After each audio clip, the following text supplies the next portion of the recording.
part of Pasadena are you in?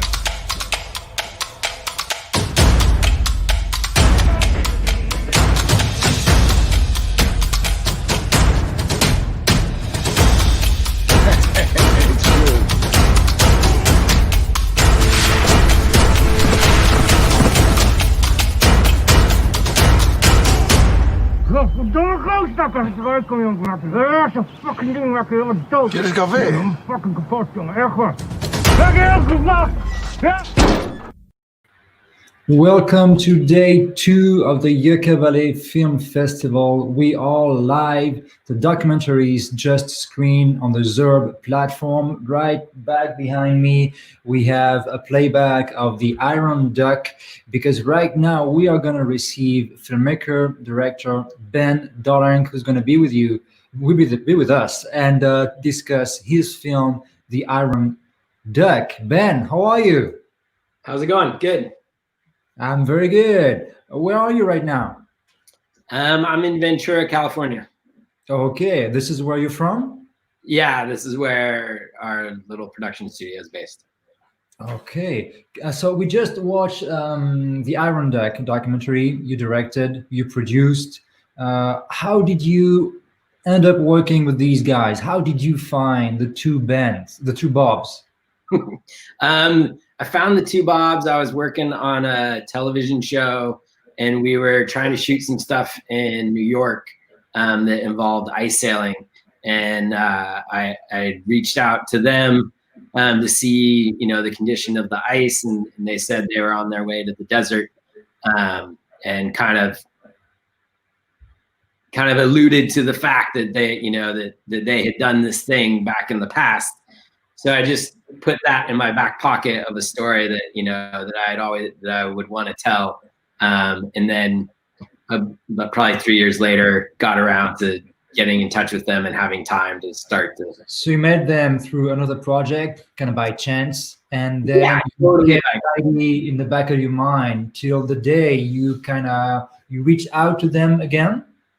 Yeah, reached out to them again and just said, what would you guys have an interest in one, telling the story, and in two, seeing if the boat could still work. Okay, so that means you kind of pushed them out of retirement? To some extent, yes. I mean, I planted the idea for sure. Yeah, they had kind of set the project aside for about 10 years. And we're getting older and older. So they kind of wanted to do it. They had also this idea to bring the duck back and do one last ride, and you provided kind of the opportunity to do it for something else, for something more.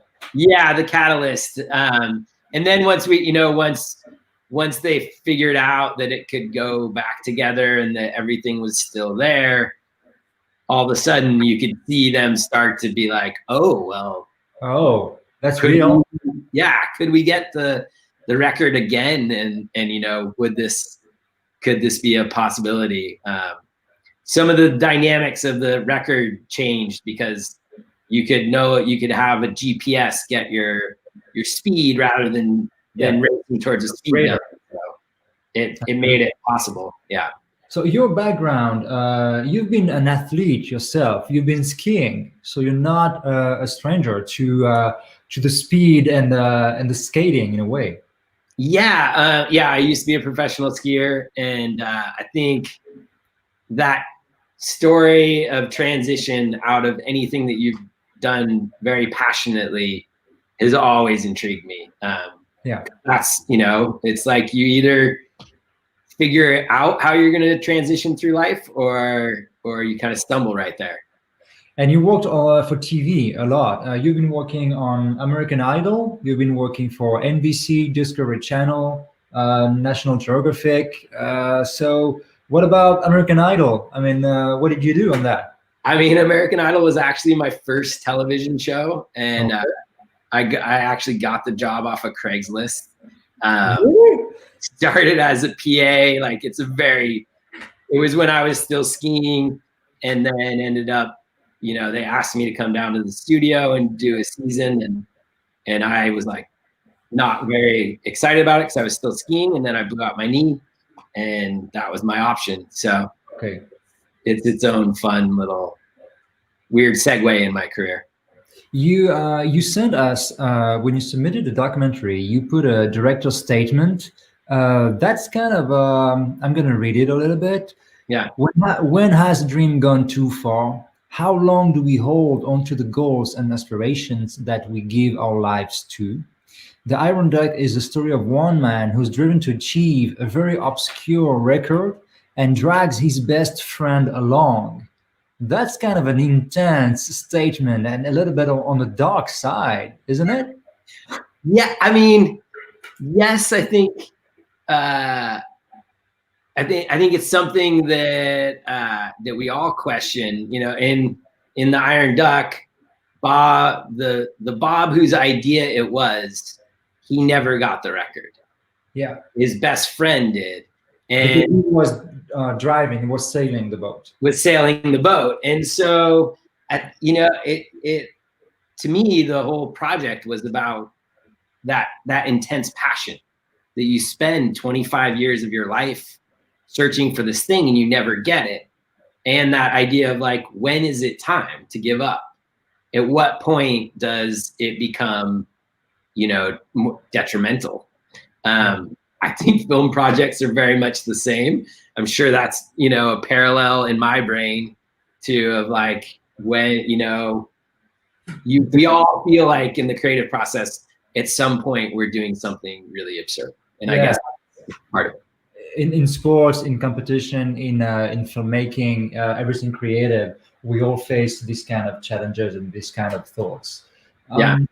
Regarding the documentary approach, how did you how did you get these two guys to trust you and to bring you with them for this adventure? What kind of relationship did you have with Bob and Bob? I mean, originally it was literally a cold call, phone call. But I come from a sailing background. I have a sailboat and lived on it for a while. And I, also having been an athlete, I think we were very cut from the same cloth. Yeah. So it didn't take much to get them, and just I have a mad respect for what they did. Yeah. And so that in itself, I think, lended itself to them being like, okay, we can tell this story and be honest. This guy's giving a lot as well to do this. Yeah. For the people watching the show, you can ask your own question. Use the comment section on Facebook and on YouTube, and we're going to receive the questions. Oregon is backstage. She's moderating the questions. She's receiving all the information. If you have any question you want to ask Ben right now, do it, and we're gonna ask him for you. Did you know, Ben, about the speedboat community before making this documentary? Because it seems like a big international thing. I mean, and the documentary shows that. So did you know about it beforehand? No, I had no idea. I mean, Ivanpah Desert is on the way to Vegas from Los Angeles. And so I think many people have driven by and seen them out there on the desert. And but I had really no idea about what even land sailing was. I mean, it's such a, and describing it to people, how do you know, people are like, well, what is this thing? And you're like, well, it's kind of a sailboat. They call it a boat, but it's really, they call it a boat, but it's on land. And they describe it as a speedboat, a race boat. It's wind powered, but it's a land vehicle. Yeah. So it's something very specific. I knew about it a little bit. I mean, I've seen some images, I've seen some stuff on TV, but this documentary allows us to dive and to kind of spend time with these guys and how important and challenging and time consuming it is to have such a passion. Did you see when you made the documentary, when you filmed it, did you see some things they did that was surprising to you, or what kind of made you react regarding the passion? I mean, it's such an interesting community because they plan these events for like a week or whatever. But in general, they'll get 1 day of good wind out of that week. Yeah. So they just kind of hang out on the desert. Makes for like, you know, one, it takes a very patient person and somebody who's down to just camp on the desert. But all in all, it makes a very tight community because they're just all sitting there waiting for the same thing, and they go through the same struggle. You're saying, as a documentary filmmaker, you've been waiting a lot for things to happen. I mean, we did three trips, and you know, part of the struggle of the filmmaking was like the first day we were on the playa, we built the duck, and it was blowing, and it would have gone. And by the time we pushed it out on the desert, the wind dropped, and we never saw wind again for the rest of that trip. And so what do you do as a filmmaker when you can't even make you know, you have to see it move. Otherwise. And I find the documentary very honest on that regard, because you can see the documentary doesn't end with a real big, obvious victory for them. And the documentary in itself, it makes it very real. So how did you manage to edit the documentary, to put it together, and to kind of make it grow from what you had, which was not maybe as spectacular as what you would have expected? Yeah, so I mean, I have to give a lot of the credit to my editor, Ian Kalbaum. He went on this full journey with me producing it. You know, we decided that we were going to go down this path, and we just kept walking towards it. But I think after we had gone on the trip that I just mentioned, where we didn't have any wind, that was the first time that I felt like we actually had a film, because of how crushing it felt to leave the desert and to see Bob Dill sit in that and feel like he could get the record again. And then, you know, think like, am I going to actually destroy this thing, or am I going to put more time into it? And that's when I was like, okay, now at this point, we just need to see it go again. It's a very human adventure. It goes down to the will of a couple of friends who really want to go for a last ride, and how they deal with it. One of them is kind of a dreamer, and the other one is more like a realist. Yeah. So how was the dynamic in real? I mean, off camera, how was it in between the two of them? I mean, there's some obvious tension between them, because again, one got the record and he's done with it, and the other one, it was his dream and he's still going. And all that was just as a filmmaker of stepping back and saying, how can we emphasize this as much as possible? Yeah. But it was so visually there that it's hard not to pick up on that. Even when, and then, you know, when Bob Schumacher doesn't want to come, you know, he was done. He was literally like, I am done with this, which was great. And yet they still have this camaraderie of best friends that they know where each other stands. It's a very interesting dynamic between these two Bobs, the Bobs. The last race they go to, it's in California. So where is it specifically? It's actually in Oregon. The Alvord. Okay. Yeah, the Alvord is in Oregon. It's Eastern Oregon, very remote, but very large desert. Yeah, because they only can go straight forward. Yes. So you need a lot of space, a lot of free space with no obstacles, so you can kind of break the record. Yeah, there's no brakes on it. So the whole thing is you have to also have a lot of space to slow down after you get it going. Okay. Because it turns, I mean, you can back the wing, basically, like turn the wing towards the wind, and that would be your brake. Okay, that would be a brake. Okay. But yeah, It's a really weird thing. I think any way you cut it, it's just the strangest, which is what is so, I think was so attractive to me about it. It's very, very specific. Was it your first documentary as a director? I've done a lot of short films, branded films, but as far as doing something that isn't connected with the company and is literally just specifically storytelling, yes. Okay.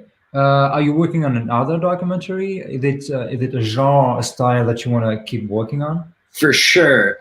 Yeah, we have a couple kind of treatments in our brains that we'd like to go down. There's and yeah, we'll see. We're literally, we just finished this, so maybe a breath and then start heading towards the next project.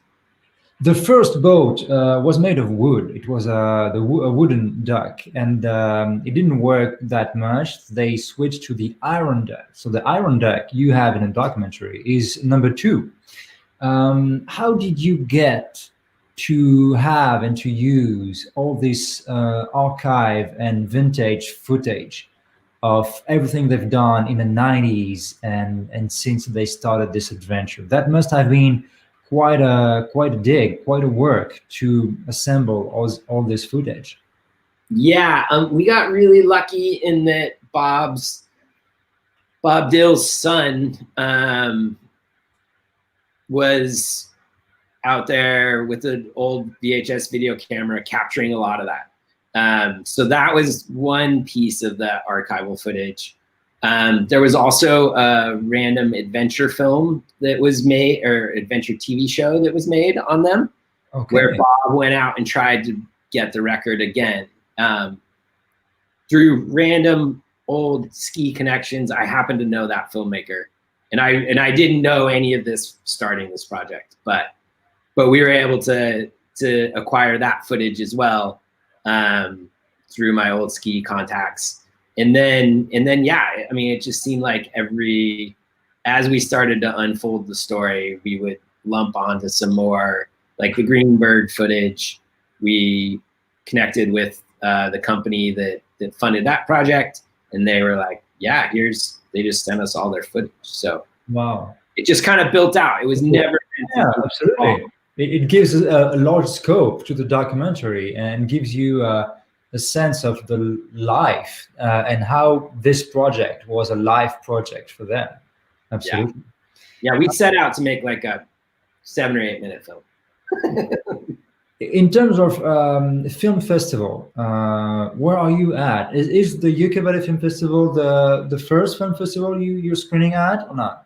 Yes, this is the first film festival that we're screening at. We've been accepted to a bunch of others, but with COVID and all that, I think everybody's trying to figure out how they screen films. And so, yeah, we've won some awards in other film festivals, but this is the first screening. First screening. We are very happy to be the first screening of this documentary. Since the moment we received it, we saw the desert, we saw all this kind of unexpected adventure with a sailing boat on land, and we say, oh, there's something here. And then we reviewed it multiple times, and I like when a documentary gives you a chance to discover something you didn't know about, and that's already interesting enough, so you want to take time to watch it. Good. I'm glad you guys liked it. That's kind of cool. For the people who are just joining us right now, I'm gonna screen the trailer of the Iron Duck, and then we're gonna come back and talk a little bit more. Okay? You know, it was very much an experimentation. I mean, you have no idea how this boat is going to handle it. You have no idea what it's going to do when you get going 50 or 60 or 80 or 100. I had made the comment, you know, this boat would break the record, but not with my ass in it. Bob and I developed and sailed what became the fastest sailing craft in the world. It's built in a garage. It's built by 2 guys that were best friends, that were sailors as well. We tried to do something that hadn't been done before. We tried to do something we had relatively little experience with. Well, the Iron Duck is a steel frame. Fiberglass, hardwood, and a bunch of parts off a few old Volvos. And with no brakes, and all the joints are covered with duct tape. You know, the boat is old, I'm old. Yeah, the legacy of the Iron Duck will not die. Continues on to this day.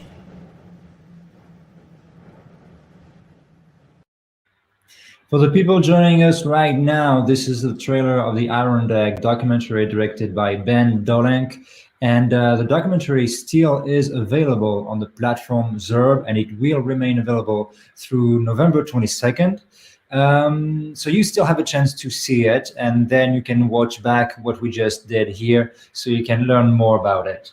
When the Bobs, the two Bobs, when they saw the documentary, the finished project, what did they say to you?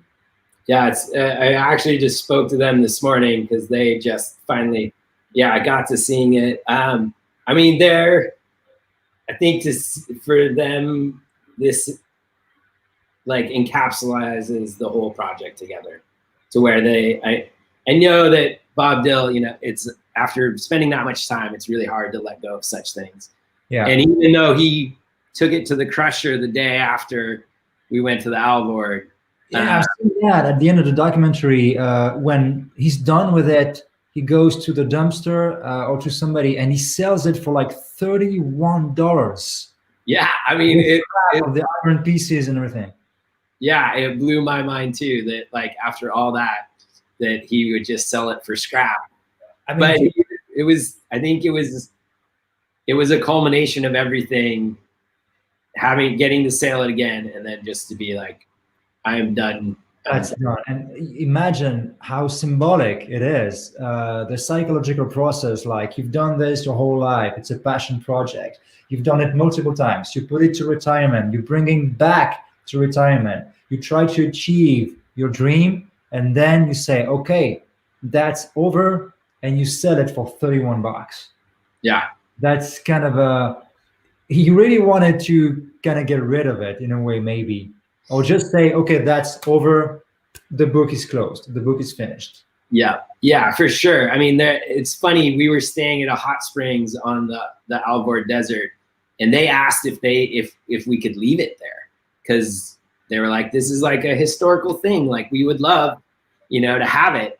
But I think he was also fearful of people putting it back together and going out on the desert and trying it and getting hurt.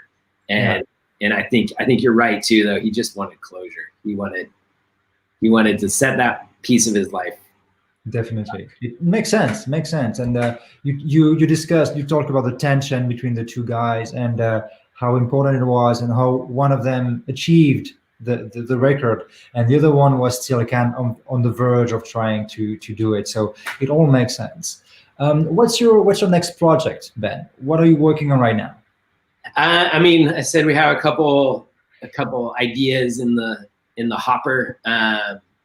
There's other boats. It's kind of interesting. There's a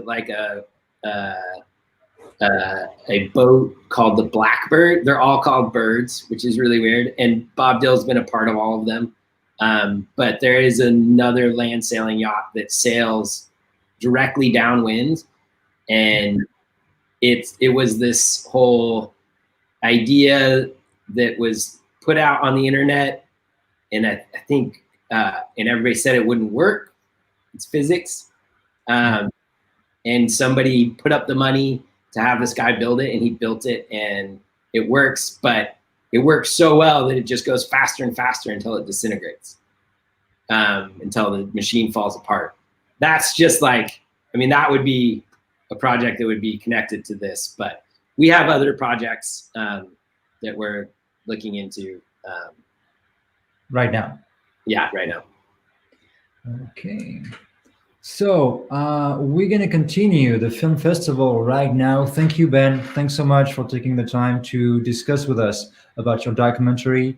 A lot of people are still going to watch it because it's still available on XERB for one more week. So come and check it, because it's really, it's about like 20 minutes, the documentary.